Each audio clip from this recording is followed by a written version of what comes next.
Hello and welcome to Klocast. So today's going to be a bit different from the last episode. We're going to do a beginner's guide for this one. So it's how to start your online profile and why your online profile is really important. So Nate from last week is going to tell a bit of a story first. So we have a great bookstore in my town. The kind of place you picture in your mind when you think of a great independent bookshop. It's perfect for browsing with lots of comfy chairs to relax in. The books are displayed enticingly. There's even a little coffee shop so you can relax with an espresso and a nice good book.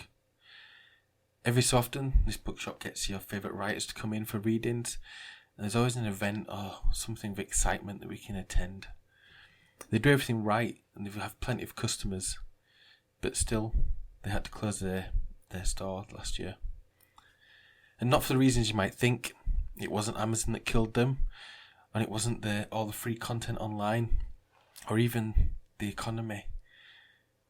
Nope, they closed their store because they're leasing their big, comfortable building, and when that lease ran out, the landlord tripled the rent. Literally, overnight, the business model quit working. Revenue simply wouldn't exceed costs, and so a decision made by another party, a party that they had no control over, took their great business and destroyed it. And that's precisely what we risk every day when we rely our company on another company.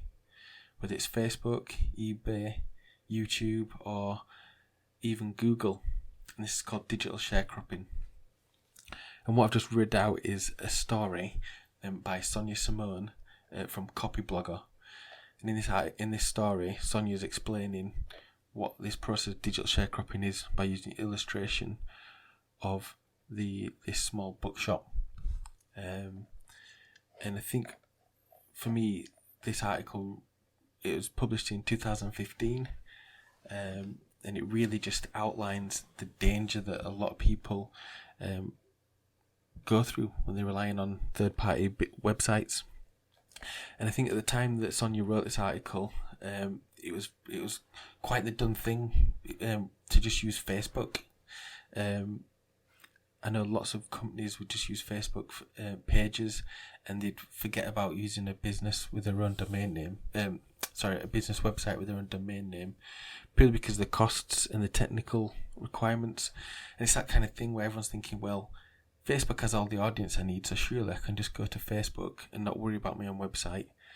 But as Sonia said in this article, all it takes is for them to triple the rent, or in Facebook's case, what they did was they reduced the organic outreach. So people now have to pay to reach their same audience on Facebook. Is that the boost post feature? Yeah, exactly. The boost post features one way. Without that, you're probably looking at hitting 1% to 2% of those people that have liked your page. Although I think it's the people who most interact with your brand that it currently kind of gets that audience in there. Whereas if somebody's previously liked you, when you boost that post, it puts it in front of more of your likes, even though they might not have seen you for a long time. Yeah, and then I guess what you got to hope from that is that you can increase that engagement. So, like you say, more people will come and look at you. But it's very risky. Very risky. Well, you're relying on one company, and that company can make or break you. Whether it's for income, like, for instance, using Shopify or something like that as well, where you're using that full chain and Shopify is the only source of income, you're really relying on that party to be there. And if Shopify suddenly shut down, you would really struggle to keep that business alive. Yeah. Yeah. And I think the key thing for me is how you can redirect traffic or your audience should a platform go down. So I guess with Shopify, as long as you've got a domain name, then you could redirect a domain name. But granted, it's all the hassle of having to reset up your hosting, trying to find a new e-commerce partner. So it's a pain. But I guess the biggest danger with Facebook is that Facebook controls the domain. There's no way for you to redirect the traffic or the audience when Facebook decides. And audiences move on as well. Exactly. Yeah, and as we can see, especially with all the Cambridge Analytica stuff and and the trust in Facebook is declining. So people are starting to leave. So I guess the next question then is, if we're saying don't rely on Facebook, don't rely on Shopify, what should we rely on? The biggest thing for me is owning your own domain name. Once you own it, you own that name, and nobody else can take that away from you as long as you're not doing anything illicit.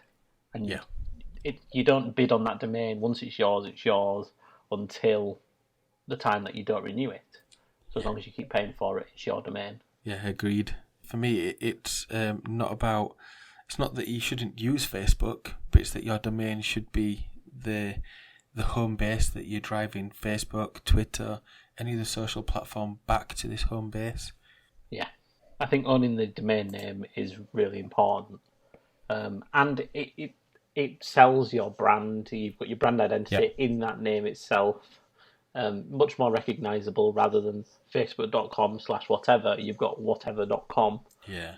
It's more natural to go to that website as well, especially if you're searching for something. Like a local business, like in the case of that bookshop, that business, if they were just on Facebook, obviously taking away the story, if they were just on Facebook, that they've only got the audience on Facebook, whereas if you had the Facebook page and your own website, you can kind of pass people through to that website, and you've got the added bonus of having that all branded up as you. You're not using Facebook's branding. You're not trying to fit your page inside of Facebook's model.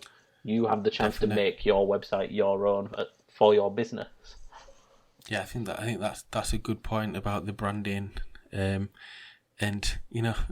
quite often Facebook, YouTube, all these other platforms will just change their design layout because obviously they're trying to improve their website for their own gains, but that means that you might log in one day and the whole interface has changed. Like Twitter just recently updated theirs and I hate it. I find it hard to read other people's, like my feed. I much preferred the wide angle, certainly on desktop anyway. Yeah. So Naren, you one thing that you mentioned that's interesting was YouTube and ad revenues, which I don't really know much about YouTube. So, yeah, I think it's YouTubers' income, especially this time of year, which at the time of recording is August. It's mainly July, sort of August time. Viewerships are down on YouTube, especially viewing length of video is down. Probably because it's hot in the northern hemisphere, maybe. But in general, that means that the people the YouTubers who rely on the ad income, their revenue is down. So and the people who are just relying on that income are really struggling at the moment, especially because a lot of them are reporting they're actually having more views, but they're not seeing more ad revenue. Oh wow! So and the only source of income is YouTube on those ads. If I guess if they had their own website that they were continually in each video sending people back to that website, maybe built an email list so they could contact people, then that'd give them another channel to be able to make some revenue, either selling. Yeah, so a lot of them do the sponsored. They don't call them adverts because you can't advertise on YouTube, but people get around that with sponsorships. Right, so like sponsor the video kind of thing. Yes, and depending on the YouTuber, that will be obvious or not. But so they'll have that income, and then some of them have their own websites, have their own affiliate links to kind of sell the products what are within that video, and kind of drive people to those destinations. So there might be a video topic specifically about a new book, what's coming out, what they've read, and it's really good, and then you'll see that there's an affiliate link to Amazon in the footer, in the description even. Of course, yeah, that makes a lot of sense. So, where do you start with your own website? Yeah, good point. Good question. So for me, I think definitely finding your own domain name. So for that, you need to find a registrar. I think one that we both use I think we use many different ones, but one we both use is NameCheap. They're quite a good registrar. And I guess it's deciding what you're going to call yourself. Searching on something like NameCheap and finding out, does my name already exist? Can I get the .com? Can I get another good a good for what we call top level domain, or TLD, and that's basically your .com, .co.uk's. If you're in the tech space, maybe a .io. I guess what we can do is we can include in the show notes a link to some good articles about picking domain names. Also, we'll include a link to NameCheap. What would you say about picking domain names? Do you have any particular things you like to go for, or tactics, or phrasing? I think, for me, length is really important. Yeah. So not having it too long. Don't try and... Keywords are useful in a domain name, but it's more useful to have your brand name. Yeah. I think so. Something that can be brandable, definitely, because that'll, in the long term, having a keyword in your domain to start with might give you that initial little boost, but long term, having a brandable domain name is much better.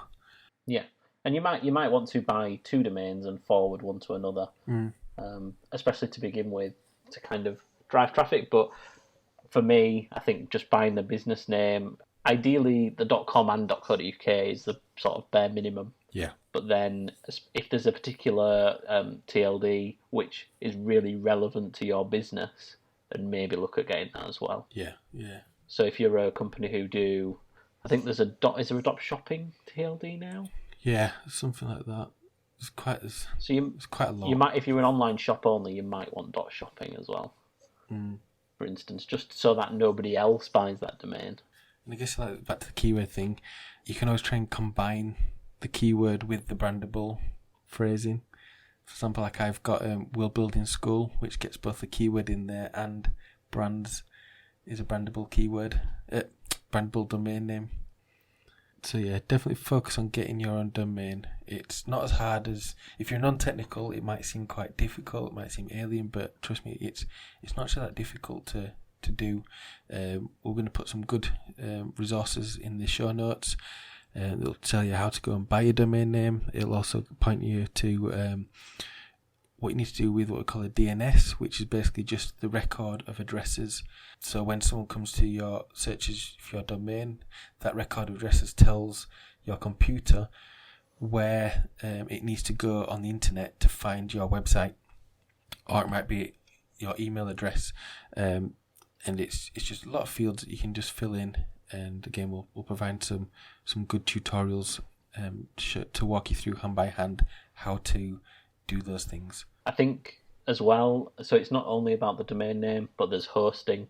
So you can host yourself, but that's more an advanced use case. Definitely. I think the majority of people probably are either going to use maybe WordPress.com, Wix, Squarespace, something where you can, what helps you build that website up. Yeah. And I guess for me, I'm not the biggest fan of all these site builders, but if building your own websites just seems like such a massive task to you, then I'd say start with one of these builders. Start with something like Wix or Squarespace. I know my brother-in-law loves Wix, because he's not a digital guy, but he can get going with Wix. I would say WordPress.com is useful outside of just doing your own website as well. I use WordPress.com as discussed last week on the last episode for just publishing my articles, purely because WordPress.com has its own audience as well, whereas stuff like Wix and Squarespace don't have, as far as I'm aware, don't have that internal audience, that basically that internal feed of posts.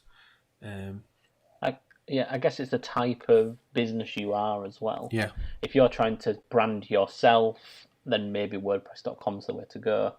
If you're a freelance artist or writer, then you might go towards the WordPress.com end where you can write your own blog and stuff like that. Yeah. Whereas if you're a company who's trying to sell yourself, then maybe Wix or Squarespace is the better way of going. What I would say though is if you're using WordPress.com as your only home base online, you will need to pay for it in order to have your domain name. Don't just go for username.wordpress.com, because then you're living in the digital sharecropping. You need to be able to attach your own domain name, which WordPress does charge for. So Wix and Squarespace have a free trial. Yeah. But I think if you're wanting to actually use it full time with your own domain name, they do charge. Right. I assume they charge. There are a few free solutions out there, but they're probably a little bit more technical. Right, yeah. I think for now those are a good sort of base. Yep. And also, if you don't use either of those platforms, we do have our own hosting. Keylock Labs does its hosting, run by the awesome Aaron himself. Don't you want to talk a little more about that hosting? Yes, so we do more custom hosting solutions. So we try and host products so we host a lot of WordPress websites, a lot of shopping websites to kind of, they're more specialized. We will install different softwares needed for some more advanced websites. We generally try and bring the page speed down a lot, which Google does really like, but I think that's another episode, that's another time. Yeah. But bring that page speed down for all our clients to get that best experience out there. Yeah. And I guess what I like about the Keylock hosting over, say, because I've got a few of my sites that I've hosted myself, but the advantage with the Keylock is that I believe you've got load balancing in there, and it's much more robust than, say, like I've just got some of my sites that I'm using DigitalOcean for. It's literally a single VPS, so that's a virtual private server, and it's obviously just managed by me, who I'm not a server expert, so it does fine for some of the little sites I've got, but I'm glad that I run stuff like my Vancano is running with Keylock. One of the big things as well is security. Yes. A lot of these external hosting companies, even some which are with big name providers, the security behind it is not great. Passwords sent in plain text and stuff like that, which that might not make sense to you, but what that means is basically being able to, if somebody was in the middle of you and that server, like on a public Wi-Fi network, they could very easily see that password and then upload something to your website. You do not want that at all. Yeah, so it's managing that security as well, especially if you don't know what you're doing and you're with a VPS and stuff like that. So just to quickly wrap up what we've talked about in this episode, remember, when it comes to your online presence, you need to make sure that you control the platform that you're building on. Don't use Facebook. Don't use any of the social platforms. At least don't use them as your only place online. By all means, use them for social platforms and what they're intended, which is be able to connect with other people. They're fantastic for that. But you really need to have your own domain name that is on your own website, and you can either use something like Wix or Squarespace or WordPress, or you can buy your own hosting, which we'd definitely recommend you buy your own hosting rather than using other platforms. Anything else you'd like to add, Aaron? Yeah, if you'd like to talk more about this subject, you can join our online community. So it's klockcast.com/community. You can join that. We're building this community where people can talk about SEO, any problems they're having, any issues. If you want to get your own domain set up and you just don't know how, hopefully that you can go to that site, post on there, and there'll always be someone to help. Yeah, and if you're really struggling, I'm sure we can always help you with that. So yeah, I think that's it. We'll see you next time. See you next time.